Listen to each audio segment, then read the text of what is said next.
doing your due diligence, setting milestones with your GCs, right? Like I said, GCs are your worst, could be your worst nightmare.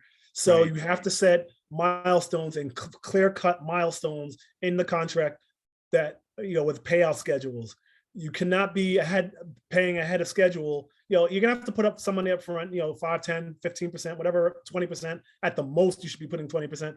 But after that, you should always be even or behind on your payment schedule with the GC. You should not be ahead, because once they're ahead, they'll walk away from the job. Welcome to the How to Scale Commercial Real Estate Show. Whether you are an active or passive investor, we'll teach you how to scale your real estate investing business into something big. Andre Oldacre is founding partner of Aora Development, developing multifamily projects in the New York City area. He says his mission is to build efficient and sustainable buildings, modular and renewable energy systems. Andre, welcome to the show.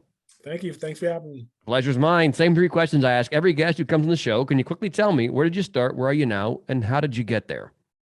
So I started with a 3-family, house hacked it, basically. And I still live here now. Quadrupled in value, took money out of that, bought more multifamilies. I hit the zoning lottery. They doubled the buildable square footage on my house, and was going to buy my neighbor's house and knock both buildings down. Let's go from 3 families to 24 units. Oh, wow. But to do that, I needed some development experience, so I took Cornell's commercial real estate classes and then Columbia's construction finance classes. Met my partner, Robert Allen, who had 25 years construction experience, a certified GC. He helped build a $1 billion hospital and hundreds of homes and everything in between as a GC. So he had the construction experience. I had the finance and underwriting experience, and real world ownership experience from owning my brownstones, my multifamilies. So it was time to scale up. Right. So we with his skill set, my skill set, I had a good network of deal flow in the Brooklyn and New York City area. And he had some as well, but it was more so on myself on the deal flow side. We were able to put the partnership together. So we started off with 4 single-family homes. We're relatively new company. We both have our experience. I'm 15 years in the game. He's 25. But as a company, we're only 2 years old. So our first project was 4 single-family homes in Jersey, and we're closing on the first house Monday. So congrats. That's loads of fun. Yeah, 3 of the houses are in contract, and the 4th should be here shortly. So we plan to close that up hopefully by June to August time. Somewhere in August would probably be the latest, and we're going to stick to multifamily. It's much more scalable. That project was a good starter project, but we're going to stick to multifamily, mixed use, and we even have a 2 hotel potential deals as well. So wow, there's a lot of things there in the pipeline. Talk to us. The project where you said the zoning laws had changed, and so you guys Yes. can put 24 units on the lots that you currently own. Do you intend on doing that? Eventually. So my neighbors unfortunately passed, but the family members decided to keep it. They actually said they were going to sell it to me, and I was getting ready and preparing, and they decided to keep it. So, but I do think there's a deal to be made. Tell them, how many more units we can add to it and make them a partner in a deal.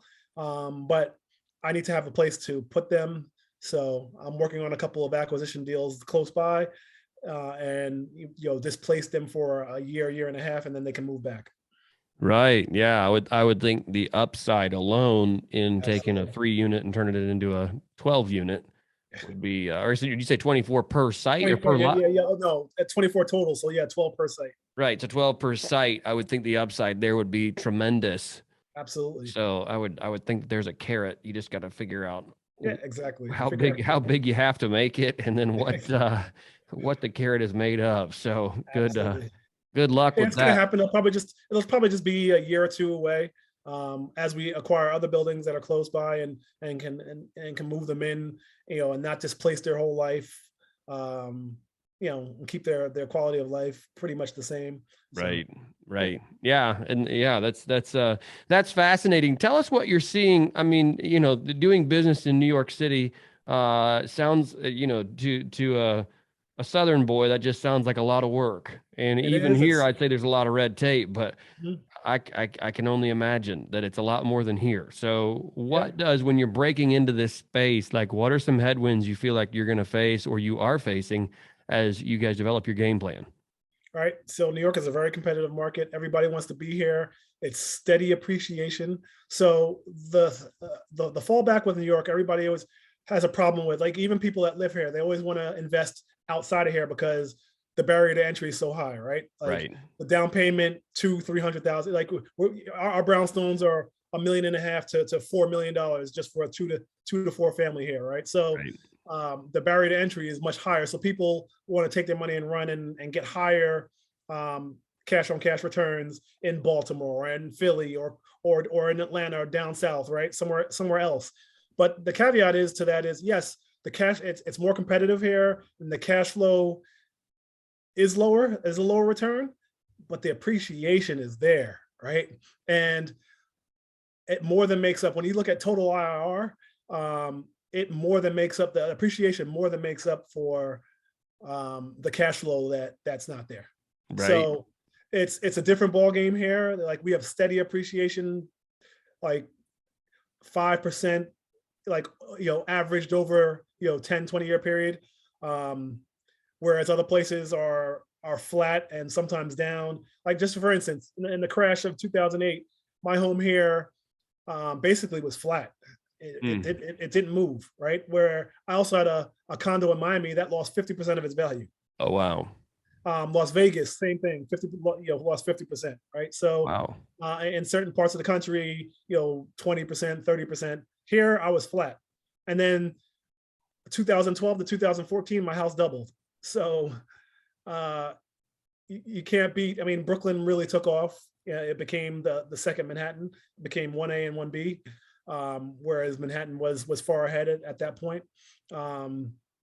So got lucky, had a couple houses here, and used that equity to land other deals. So what you're saying though is that one of the challenges you're facing is that you can't really buy for cash flow. So how do you value something? Well, same thing, same cap rates, right? But our cap rates are just lower, right? Our cap rates are 4.5. A good deal is 5 to 5.5, right? Like that amazing deal would be 5.5 here. Whereas, in other tertiary markets, you're looking at 8, 9, 10 sometimes percent. I mean, 10 is hard, right? But 6 through 8 is you're in tertiary markets. But you make up for that with the appreciation that you get here. And obviously, if you get high leverage, you're putting less in, but you're getting a much bigger return because the value of the property is worth a lot more. So 5% on 2 million, that's $100,000, right? So if you put in, 20%, you have 400,000 in on it, and you get a 5% return in 1 year, you've made 25% return just on appreciation. Plus the cash flow, you probably get, another 4 or 5% in cash flow. And then depreciation, right? The bigger the house, the more you can depreciate. So when you think about the total package, it more than makes up for the lack of cash flow. Right. What's the competition like in developing multifamily? It's heavy. So we do acquisition and development. We're working on various deals from 8 family all the way to 1,500 units. So we have a few in the pipeline where we have good debt lending sources from banks to private equity funds. We're working on getting the equity capital together, and we have a lot of strong interest. It's just an ongoing game of raising the equity. Right. Which is every developer's Achilles heel, right? Yeah. And you guys, how are you overcoming? And maybe you've already answered this by telling me, having the experienced developer on your team. I was going to say, not having a humongous track record of development, how are you guys overcoming that when that objection inevitably or invariably comes from a potential investor? Sure. So, I've done a few gut renovations and on smaller projects, 3 to 4 families. Robert obviously had a GC business where he had 35 people on staff, done renovations, in excess of $5 and $10 million. And then, working for Turner, built a 18-story building, right? So, and then working for Hurricane Build It Back Sandy, did 150 homes, renovations and ground up. So we lean on his experience mainly on the experience side, but I have some of my own, and then just background and getting to know and networking and understanding and trust. And I'm also chair of the Offsite Construction Council, so people understand that I'm expert in modular and in the field. So and then I'm about to be on board of a couple other real estate that I can't talk about right now, but people understand that we are in the game and we're serious and understand sustainability, ESG. We understand all the innovation going on. Having prop tech to run an efficient, run properties efficiently and get the highest NOI and IRRs. So. Right, man, that's fantastic. Have there been any surprises or pitfalls, in your journey thus far that you feel like you could have avoided? Yeah, I mean, we're working through this project through COVID, and who could ever predicted price escalation in wood and steel, quadruple and triple, but they're taming down now. But we hired a bad GC, and that's a learning lesson, right? Everybody's had a bad GC in their days, I'm sure, but that's a lesson that be a little bit more do a little bit more due diligence on the GC that you hire. Gotcha. Okay, yeah, that's definitely one that those are painful lessons. They're your best friend or your worst enemy, right? Right. GC. Yeah, no doubt. That's fantastic. Are there any other secrets or things that you would say, man, these are some things that I've done right that have contributed to your success? Yeah, I mean, get creative with the financing, right? Like, big debt shops and institutional, they stay away from high leverage, but I can see a good deal. I know what I evaluate a deal, and I say, let's take the leverage, especially when we're starting out, right? Let's take high leverage and get high returns. So we found creative financing from, usually we have an affordability component of 20%, usually 20 to 30%. So we'll take some LIHTC credits, which is the low income housing tax credit, which is basically grant and free money for providing affordable housing. Right. We'll take what's called credit lease term finance if we have a mixed use property and we get a AAA credit tenant in the deal. So we're looking at that for one of our bigger deals. To get cash up front, right? To take that, to play that equity. We're looking at PACE energy loans, which is, we're sustainable builders anyway. We use renewable energies, and we, even on the retrofits and the older projects, we'll take out the boiler and the old gas systems and radiators and pipes, and we'll put in high efficiency BRF systems or heat pump systems. And you can get a PACE energy loan on top of your traditional debt loan. So your debt will be 70-75%, and then you can get PACE for another 15 to 20%. Your leverage is extremely high, right? You're going to pay a little bit of fees on the PACE, but when you have to put, when you can put in 5 and 10%, your returns, shoot through the roof, especially when your ARV, when you go to refinance, it's going to be worth a lot more, 20% more when it's all done and stabilized. So. Right. Yeah. That's really creative. I love the way, you're thinking through, getting in and doing some creative financing things on that. That's fantastic. Andre, let's jump here into the final 4 questions. The first one is this: what is one tool or resource you find you can't live without? My Excel spreadsheets, right? The underwriting, like, it makes life easy and quick. And then some of the evaluation tools like Property Shark and some others that you quickly evaluate, get comps and evaluations of what a property is worth, right? So it makes life quick and easy. I'm sure it's much easier than it was, say 20 years ago. Oh gosh, yes, absolutely. That's great. When it comes, well, here, let's see, Sam, we're going to cut this out. What's my next question? It is, if you could help our listeners avoid just one mistake in real estate, what would it be and how would you avoid it? Good question. Doing your due diligence, setting milestones with your GCs, right? Like I said, GCs are could be your worst nightmare. So Right. you have to set milestones and clear-cut milestones in the contract that, with payout schedules. You cannot be paying ahead of schedule. You're gonna have to put up some money up front, 5, 10, 15%, whatever, 20%. At the most, you should be putting 20%. But after that, you should always be even or behind on your payment schedule with the GC. You should not be ahead, because once they're ahead, they'll walk away from the job and you'll be left holding the bag and, paying up to double what you thought your original budget was going to be. Right. So, Right. That is back to the carrot and the stick analogy from earlier. That is your payment is both the carrot and the stick. exactly. So that's, You got to use that to hold you it against them and get them to do the work. Right. So do. You do. And that's sad, but it is true. It is very, very true. Once you're paid, they are gone. Gone. Yeah. So, and they're subcontracting too, right? They're hiring guys for day laborers, and once that money runs out, they're gone. right. If they see that they underbid or they're upside down, they're gone. Right. And many times to get the job, they will underbid. It's classic. And Right. then they'll say they'll give you all these change orders. Oh, well, you changed this, and they'll upsell you and charge you way more than that little change should cost. Or they'll walk away and they kind of have you, by the balls, when you think like you're halfway into a project, right? Yep. So. Yep. Yeah. Underbid and change order the heck out of it is a common strategy and not one I'm a big fan of. Yeah. So that's something to look out for indeed. Third question, when it comes to investing in the world, what is one thing you're doing right now to make the world a better place? So very much focused on innovation all throughout construction, not just, so like I said, I'm chair of the Offsite Construction Council for the National Institute of Building Sciences. So that's building cheaper, faster, and better quality, right? So that's not just helping us, that's helping construction in general.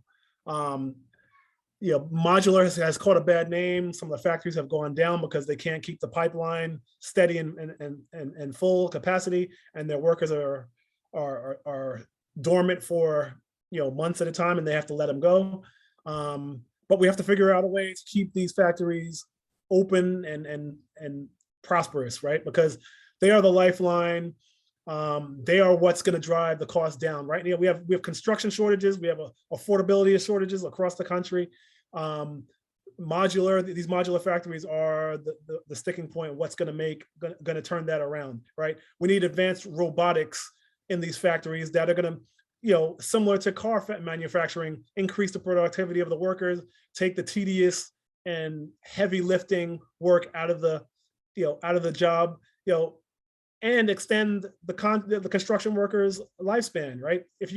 Who would want to work in the 72-degree air-conditioned factory with no weather conditions, no rain, no sleet, no 100-degree sweating, on one story instead of a 20-story building, right? Hanging off a building, doing dangerous and unsafe tasks. There's just so many factors that make modular better. But we keep getting a black eye when, say, like Craterra, a huge multi-billion-dollar factory goes down, or a project goes awry with modular. But we have to figure it out, and there's a lot of eyeballs on it. How to figure it out, and that's part of what we're doing at the Offsite Construction Council, creating standards with the ICC and other standards and practice. So, and we're doing stuff with HUD and Fannie Mae that will trickle down from the federal down to the state and local levels, so people have a greater understanding of how it works, how the draw schedules work, who's responsible, the insurances. So we're working on all that right now, and that's sort of my give back to the industry. That's fantastic. Andre, if our listeners want to get in touch with you, what is the best way to do that? I'm on LinkedIn, just my name. I'm sure my name will be in the notes. Where I'm on, LinkedIn's probably the best way. Our website is aoradev.com, so AORADEV.com. and you can reach out to us via the website as well. Awesome. Andre, thank you for your time today. I do appreciate it. All right. Thank you for having me. Welcome to the How to Scale Commercial Real Estate Show. Whether you are an active or passive investor, we'll teach you how to scale your real estate investing business into something big.